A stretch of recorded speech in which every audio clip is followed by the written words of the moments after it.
Black superheroes suck.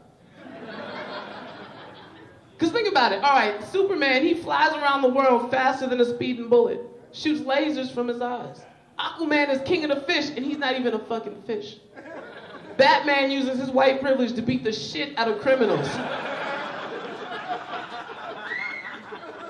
Luke Cage is a nigga in a t-shirt that keeps drugs out the neighborhood. You see what I'm saying? Like, you can only find Superman in the comic books. You can find 3 people just like Luke Cage at my church, you know? And here's the thing, like, we live different realities, which in turn means we have different imaginations. That's why you can open a comic book and tune in next month to see the Avengers fight Galactus. Or you could open another comic book and be like, tune in next month to see if Luke gets a fair trial. You know, like... And they got this new superhero coming out. I don't know if you've seen the trailers for it. There's a new superhero called Black Panther. And he's supposed to be like this, great African prince, and he protects his village with a special suit. But I'm not buying that, because if you're supposed to be some great African protector, then where were you when the Pilgrims came and stole us?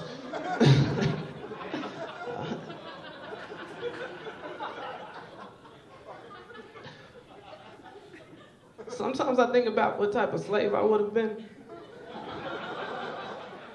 Because I'm black, but I'm not, I'll explain. See, here's the thing. In my head, I have this scale of everything black, right? And on one side of the scale, you have, like, Bryant Gumbel and Wayne Brady. And on the other side of the scale, you have Africa. I'm right here in the middle at Nick Cannon.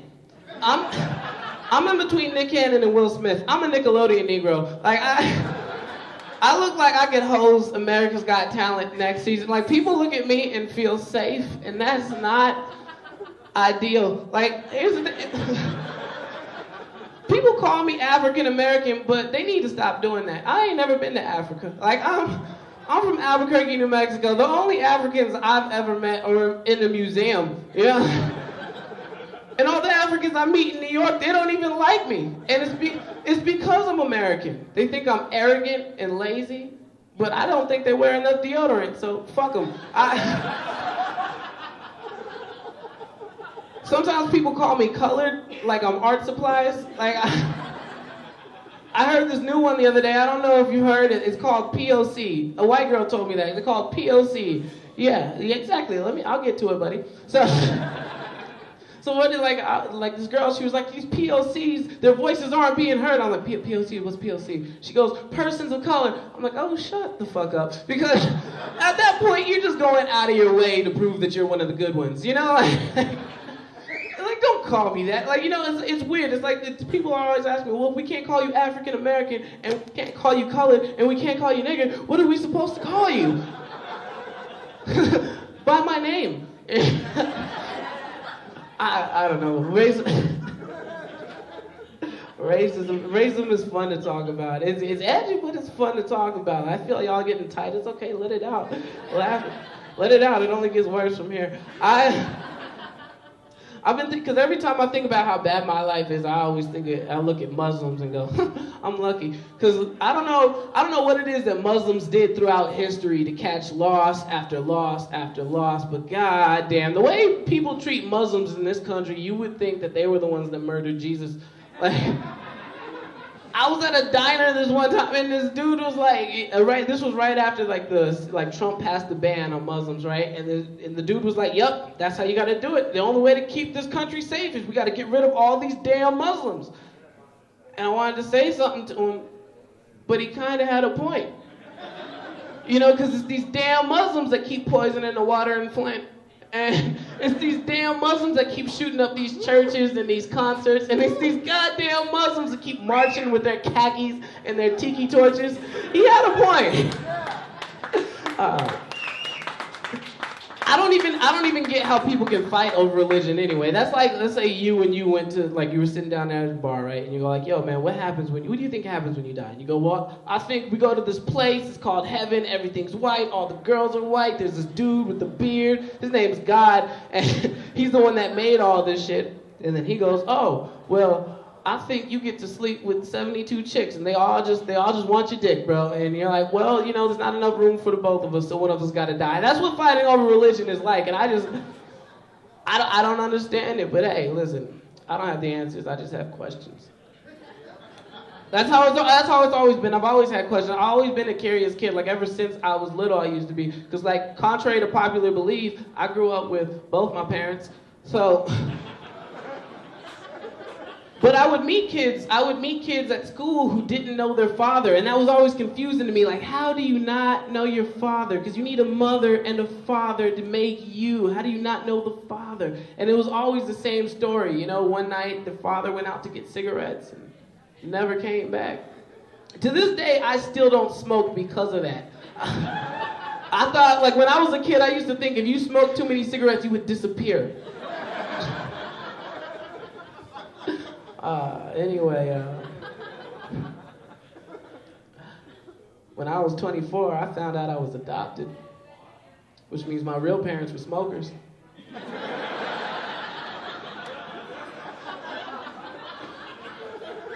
One night, my real dad went out to get cigarettes, and my mom was like, hold on, I'm coming with you.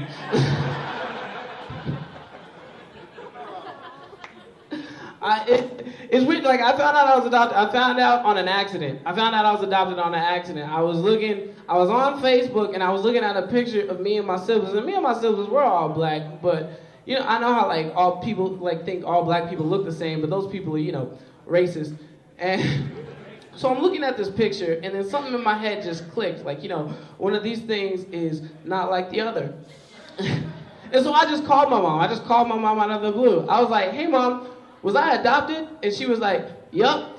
And here's the thing. If you ever have a question that might potentially change your life, by all means, ask, because it's your life and you need to know. Just don't ever lead with that question, because it doesn't leave a whole lot of room for that conversation to go. Hey, Mom, was I adopted? Yup.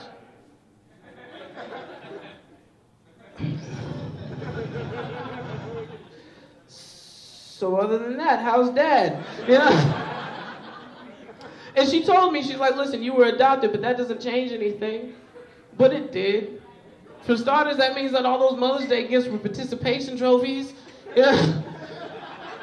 And my mom used to hit me. She used to hit me as a kid. My mama used to hit me as a kid, all right? And I don't want to give you guys the wrong impression, you know? She never used to knock me out or anything like that. She was always more of a points fighter. But she used to hit me as a kid. Like, she would hit me in my chest, and my chest would be like, hey, man, does she know that you're 7?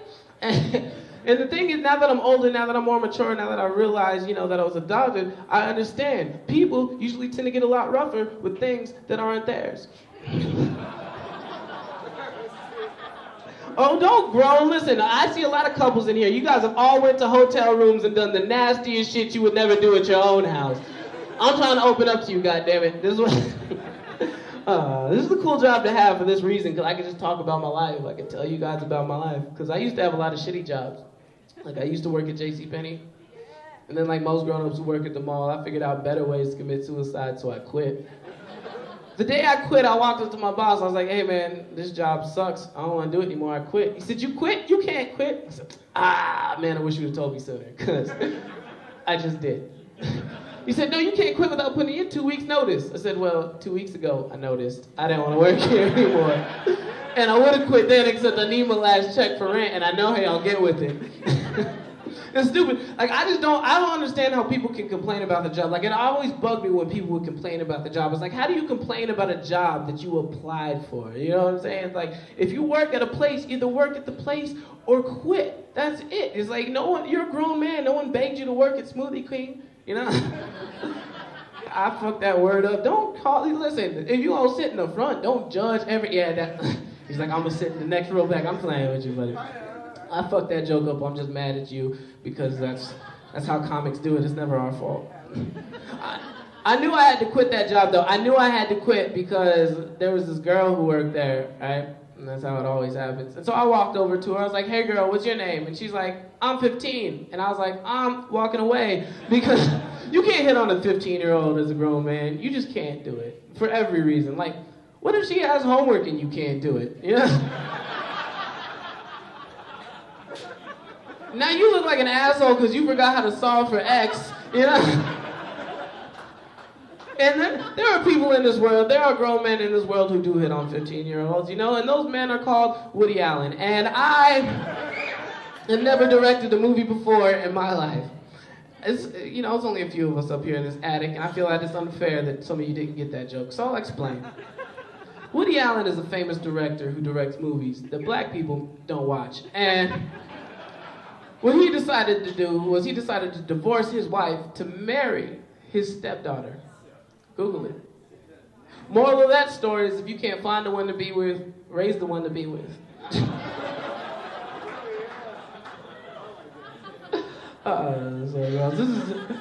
This is dope. It's dope being a comedian. It's so dope being a comedian because my mom always thought I was gonna be a pilot.